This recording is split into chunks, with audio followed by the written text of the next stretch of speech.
Thanks very much for joining us. I'm Paul Brown. Ask most Texans what the General Land Office does, and many would be hard-pressed to tell you. In fact, you're more likely to hear someone name the person who leads the agency because of the famous political family associated with that statewide office holder. George P. Bush was sworn in as Texas Land Commissioner about 8 months ago, and he's already trying to make his mark on the agency that oversees the Permanent School Fund, veterans benefits, historic land records, the state's coast, and now, under his leadership, the Alamo. He's the son of former Florida Governor Jeb Bush, who you may have heard is running for president. And of course, he also has an uncle and a grandfather who have both served as president.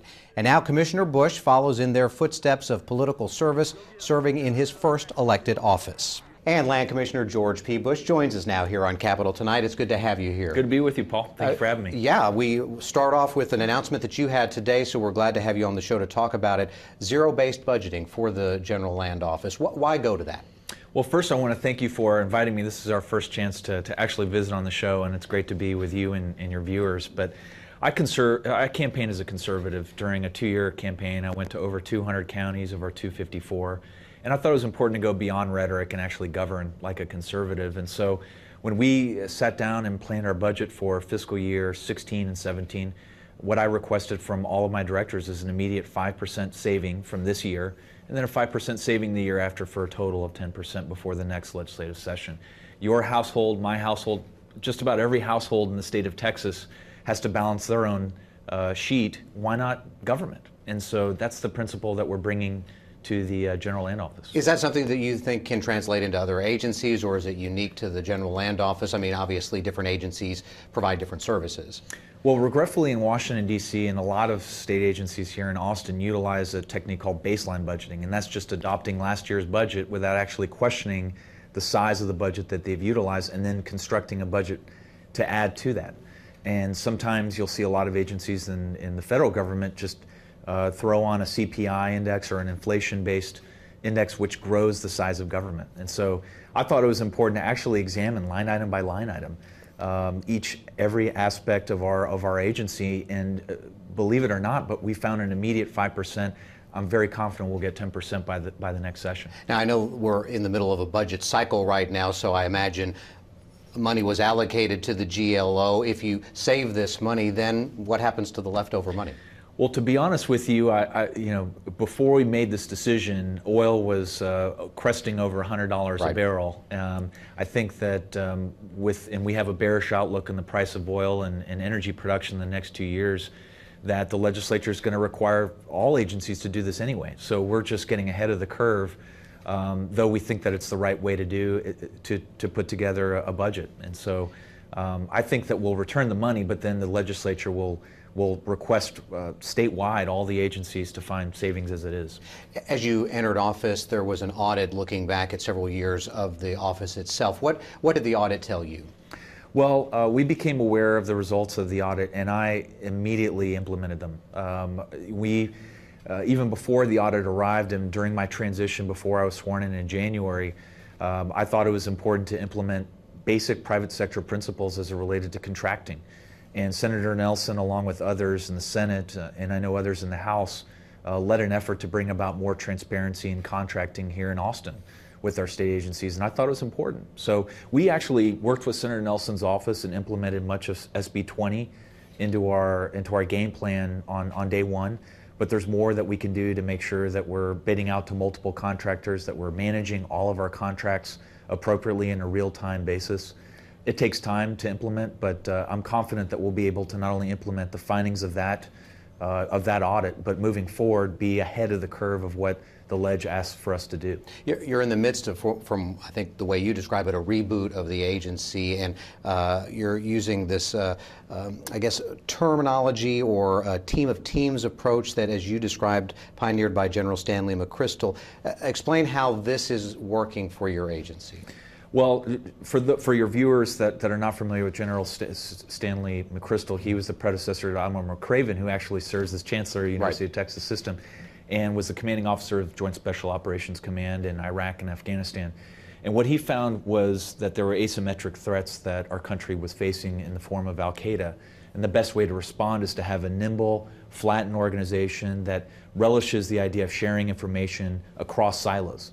what you find in a lot of private companies and a lot of bureaucracies is a blind focus on one's subject matter expertise rather than having leadership that brings together the experiences and the backgrounds and the enriching experiences that people have that can help address problems of the day. And so that's the type of flattened organization that we're trying to implement based on the team of teams approach. The generals actually invited our team to DC to get a personal brief, which we're really excited about. How is it going, and how is it being received among the staff?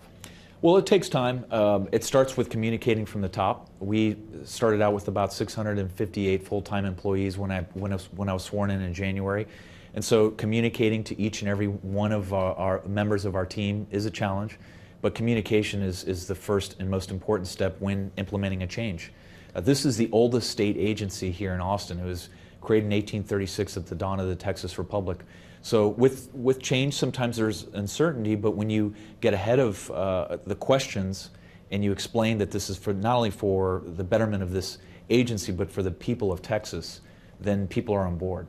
One thing I wanted to bring up that I know you were interested in talking about was this 23-state effort of western states, right, that dealing with the issue involving the the Endangered Species Act and what you call the sue and settle racket in your description. What is that, and what are you trying to accomplish? Well, the Endangered Species Act is a well-intentioned law. However, it's the most abused law, I believe, as it relates to our agency.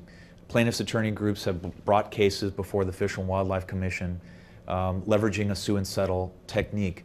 Senator Cornyn has a bill right now pending in the Senate that would reform the sue and settle technique to bring about more science-based evidence in the evaluation of listing of species, whether they be threatened or extinct. I think as Texans, we recognize that we need to empower private individuals over government and bureaucracy in Washington, D.C., in that we need to bring more science and evidence into the process. But most importantly, we need to define success under the Endangered Species Act by delisting species rather than listing them. You know, I think it's less than 5% of species that are actually listed on the Endangered Species Act since it was created and drafted in, I believe it was the 90s, that have been delisted. So many of these species are, and the evidence is showing in connection with, say, the golden cheek warbler, that their population has exceeded the estimates that the federal government has provided and has not taken into account research brought by institutions here in the state of Texas, namely A&M. So those are the types of changes that not only this agency, but as you said, the Western States Land Commissioners Association, we represent 23 states, mostly of the western part of the country, and manage, I believe it's over 400 million acres, which geographically is the size of Alaska, Texas, and South Carolina. So it's a big group. We're trying to bring about change in D.C., but it takes a lot of work. A lot of things that the General Land Office handles, but among them is something that everyone seems to have an opinion about, and that is the Alamo, right? Our shrine in San Antonio. And the GLO now is in charge. It used to be the Daughters of the Republic of Texas, and you severed that relationship. I think some contractual problems might have been at issue. What was the basic reason why you felt the GLO should be in charge now of the Alamo?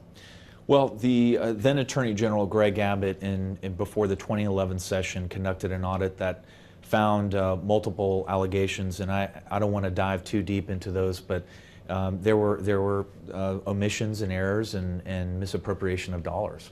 And so this was a consideration that my predecessor had in terms of making a day-to-day change. I wanted to focus on the future of the Alamo. When I came into office, an A&M archaeological report showed that there was deterioration on the walls of the shrine, and that's why I called my team into action to advocate for the Alamo as my priority in this legislative session. And so we were able to succeed in obtaining a $5 million grant to immediately preserve the shrine itself, and over $25 million to implement a master plan in partnership with the city of San Antonio for the very first time. So we're excited about the future. The Alamo Endowment now is the day-to-day manager, but the people of Texas will always own and have their comments welcome at the General Land Office as it relates to the management of the Alamo. What about the library? I know the Daughters of the Republic of Texas have sued the GLO, saying that most of the artifacts in there are theirs to take care of. What do you say to that? Well, as an agency policy, I typically don't comment on litigation, but what I can say is that I'm confident that we'll find an amicable solution.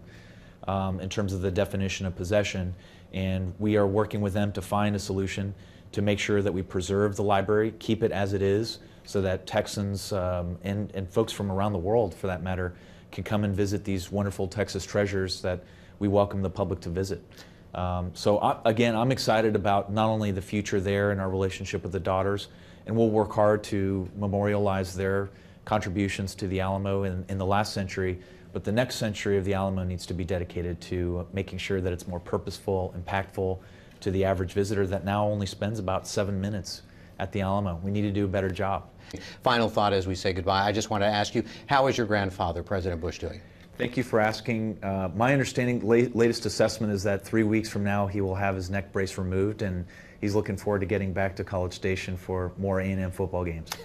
Our best wishes to the former president. Thank you so much. George P. Bush, the Land Commissioner, thank you very much. And next we check in with our Washington Bureau. Senator Cruz, Donald Trump rallied against the Iran nuclear deal, and HUD Secretary Julian Castro is in Austin. More Capital Tonight after the break.